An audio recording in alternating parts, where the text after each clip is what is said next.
Hi friends, செத்தாத்தான் சுடுகாட்டை பற்றி தெரியும்னு சொல்லுவாங்க. அது மாதிரி தான் ஒன்றில் இறங்கினா தான் அதில் உள்ள கஷ்ட நஷ்டமெல்லாம் நமக்கு விளங்கும். உண்மையாகவே முன்னாய்த்தம் இல்லாமலுக்கு நான் இந்த மெஷினில் நடவு செஞ்சு கொஞ்சம் இறுகி இன்னில் ஃபெயிலியர் என்ற நிலைமைக்கு வந்துட்டேன். ஆனால் காப்பாற்றின என்ன ரஜிதனன் உங்களுக்கு நன்றி ரஜிதன்வன்.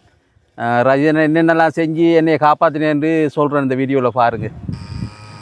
இந்த பார்க்குறது எந்த முதலாவது முயற்சி. நான் எவ்வளோ கஷ்டப்பட்டிருக்கேன்னு இந்த வெள்ளாமை நாட்டிட்டு இதை மெட்டாக்களுக்கு முன்னுக்கு உருவாக்கி காட்டணும் பண்ணுறதுக்குன்றதை இந்த வீடியோவை பாருங்கள். இது புல்லு வெட்டுற மெஷினோட இந்த அட்டாச்மெண்ட் ஒன்று வாங்கி வெட்டி பார்த்தேன் சரி வரும் பண்ணி சொல்லி. ஆனால் அது உயரம் காணாது அந்த வீல், அதால் புல்லோட சேர்த்து வெள்ளாமையும் பட்டுது.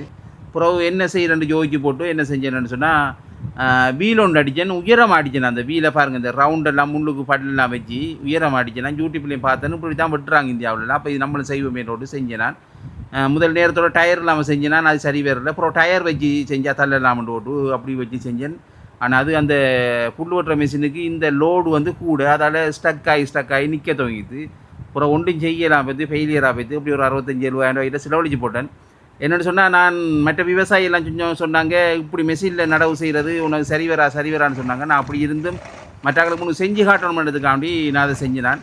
அப்புறம் இதெல்லாம் இப்படியெல்லாம் மினக்கட்டு வரதில் ஒரு 15-20 நாள் ஈடுபட்டு திங்க பாருங்கள். எல்லாமே புல்லும் பண்டி வெள்ளாமையும் கிளிக்கியும் ஃபுல்லாக மூடித்து.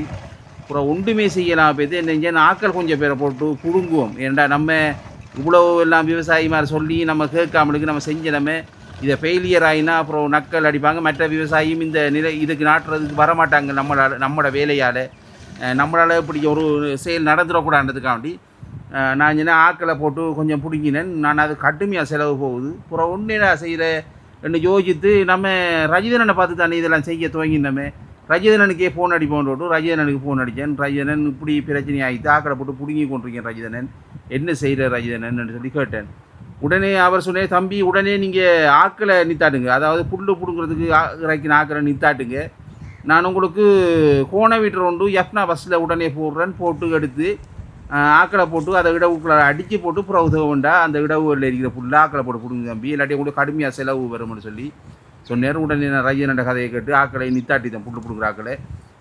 பிறகு ரஜினை ஃபோன் பண்ணினேர், உங்களுக்கு தம்பி எஃப்னா பஸ்ஸில் நான் போட்டிருக்கேன், கண்டக்டரோட நம்பர்லாம் உங்களுக்கு போட்டிருக்கேன் தம்பி. அவரோட கையாலேயே அதை கொண்டு அவரே வச்சு மேலுக்கெல்லாம் கட்டி விட்டு போட்டு எனக்கு இப்படி ஃபோன் பண்ணி சொன்னார், நீங்கள் எடுங்க இந்த சாமான் எடுத்து அடிங்க சரியாக அவர் மட்டும் சொன்னார். உண்மையாக அவர் சொன்ன மாதிரிக்கு நான் காலையில் 2:30 மணிக்கு எனக்கு இந்த சாமான் கையில் கிடச்சி அடுத்த நாளே புல் அடிக்க துவங்கிட்டேன். அப்போ ஒரு கோணம் வீட்டுறது தானே கிடச்சிது, அதை வச்சு நம்மளோட வெள்ளாக்காரால் வச்சு அடித்து கொண்டிருந்தேன். அப்போ பார்த்தேன் நாள் செல்லுதுன்னு போட்டு அப்புறம் இன்னொரு கோணம் வீட்டுறது அதை பார்த்து செஞ்சேன். நான் அதே மாதிரி செஞ்சேன். அதுவும் சரியாக அது இருந்து சக்ஸஸாக இருந்தது. அப்புறம் இன்னொன்று வாடகை எடுத்து 3 கோணம் வீட்டுறது வச்சு இந்த அடிக்க பாருங்கள். எவ்வளோ சடப்பான புல் பாருங்கள், அப்படி வெட்டி அந்த கிளியர் ஆகுது பாருங்கள். இந்த பார்க்குறீங்க அப்படியோ கிளியர் ஆகி வருது பாருங்கள். உண்மையாகவே நான் இவ்வளோ நாளைக்கு இந்த பிரச்சனையே தெரியாமல் இருந்திருக்கேன். உண்மையாகவே நன்றி ரஜிதனன், உங்களால் தான் இது சாத்தியமானது. உண்மையாக நான் ஒரு முன் அனுபவம் இல்லாமலுக்கு இதில் இறங்கித்தேன். தான் செத்தாத்தான் சுடுகாட்டை பற்றி தெரியும்டுவாங்க. அது மாதிரி ஒன்றில் இறங்கினா தான் ஒவ்வொரு விடயம் தெரியும். அது மாதிரி தான் இதில் தெரிஞ்சேன். இது 2வது தரம் அடிக்கிற டைமுக்கு தான் இப்போ நான் முதலாவது அடித்து கொண்டிருக்கேன். இங்கே பாருங்கள் இவ்வளோ ஃபுல்லே கிளியர் பண்ணி எப்படி வருதுன்னு பாருங்கள். எல்லாமே உண்மையாக நான் இதில் ஒரு அளவுக்கு சக்ஸஸ் ஆகுவேன் என்று ஒரு நம்பிக்கை இருக்குது. என்ற அப்படி தான் இருக்கு வெள்ளாமை இதை அடித்த பிறகு.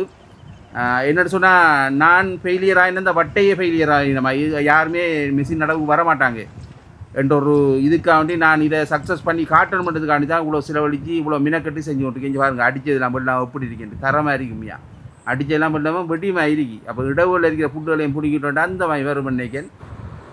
போன போகத்தில் இந்த வயலை ஃபுல்லாக பண்டி வெள்ளாமல் ஃபுல்லாக மூடிது. உங்களுக்கு நான் அந்த வீடியோ போட்டிருந்தேன், நான் அந்த பண்டி வெள்ளாமல் அறுத்த வீடியோ.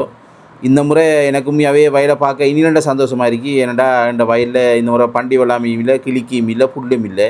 அந்த இடவுகளில் இருக்கிறத மட்டும் பிடிக்கிட்டேன்டா சரி. இது இவ்வளவுமே சாத்தியமானது இந்த மெஷின் நடவால் தான்.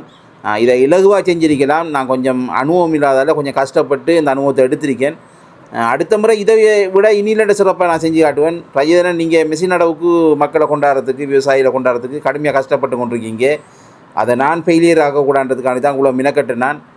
நான் ஃபெயிலியர் ஆகினா இந்த வட்டையில் யாருமே இந்த மெஷின் நடவுக்கு வந்திருக்க மாட்டாங்க.